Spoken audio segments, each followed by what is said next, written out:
Good evening. This is Naath Global News. We begin with breaking news from Juba. I'm Jones Daniel.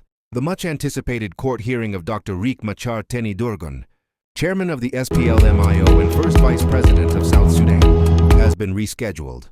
The first hearing, which was expected this week, will now take place on Monday, September 22, 2025. Dr. Machar and 7 senior political detainees face charges including murder, conspiracy, terrorism, destruction of public property, and crimes against humanity. The SPLM-IO has strongly rejected these allegations, calling them politically motivated and a clear violation of the 2018 Revitalized Peace Agreement.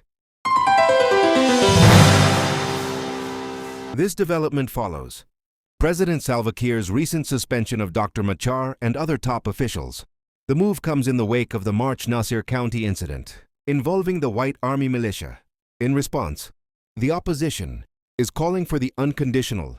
The SPLM-IO has declared it will not recognize or participate in what it terms a kangaroo court. Instead, release of its leaders and renewed dialogue to protect South Sudan's fragile peace process. We will continue to follow this story and bring you the latest updates. For Naath Global News, I'm Jones Daniel. Stay with us.